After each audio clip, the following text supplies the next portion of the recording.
My name is Kelvin Nyakundi. Now, back home, President Uhuru Kenyatta has already started preparations to vacate State House, where he has been a tenant for the past 10 years as the fourth president of the Republic of Kenya.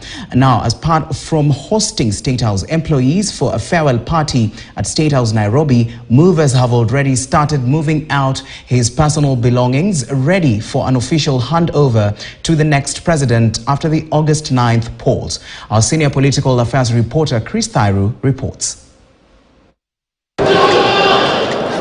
In the next 12 days or so, President Uhuru Kenyatta will be a former tenant of State House, where he has lived for the last 10 years. It has been a beehive of activities for the president for the last 3 weeks in Nairobi, as well as in other state lodges where his belongings were being packed. On Sunday, the president hosted State House employees to a farewell party at State House, Nairobi, where he thanked them for their services. Sisi tulichukua usukani kutoka kwa wengine na tutapatia wengine, kwa sababu nchi lazima isonge mbele. Yangu kwa sababu vile tulipata wengi wenu mkiwa hapa, wengi wenu pia tutawawacha hapa, na yangu ni kuwaomba vile tumefanya kazi pamoja, pia mshirikiane na hawa wengine ambao watakuja. However, President Uhuru Kenyatta will be the country's third president to leave State House in style, given that his father and the founding father of the Republic of Kenya, the late Mzee Jomo Kenyatta, died while in State House, Mombasa.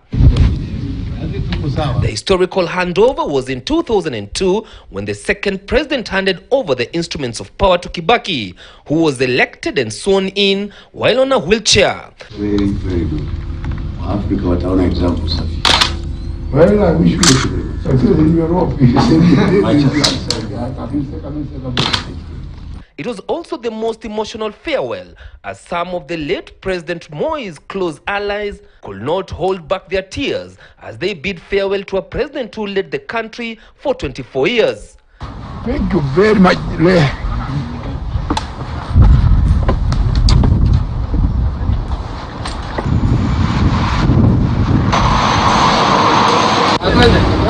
Ten years later, another handover will be witnessed when the late retired Moi Kibaki handed over power to one of the youngest presidents that Kenya has ever had.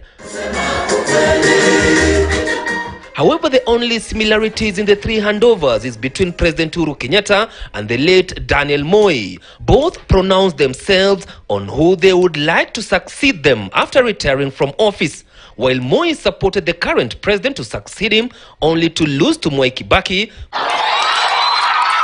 President Uhuru Kenyatta, on the other hand, has already picked Azimio la Umoja One Kenya Alliance presidential candidate Raila Odinga to take over from him. Na nawaomba nyinyi kwa heshima ya yule ambaye nitapatia aendelee naye, iwe si mwingine isipokuwa Raila Amolo.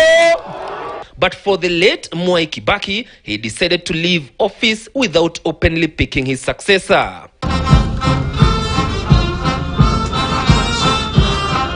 But President Uhuru Kenyatta might be forced to wait a little longer as a tenant of the house on the hill, if indeed any of the disgruntled presidential candidates move to the Supreme Court to challenge the presidential election. This only means that his stay can only be extended by a month if there will be no repeat of the presidential election. On the other hand, the deputy president is also on his exit lane at the deputy president official residence in Karen, which he has christened the Hustler Mansion.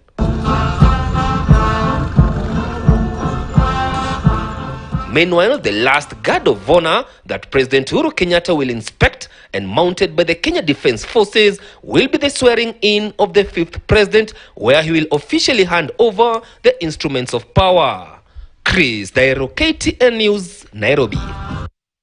Now, the African region is widely viewed as one of the most vulnerable regions to climate change, despite having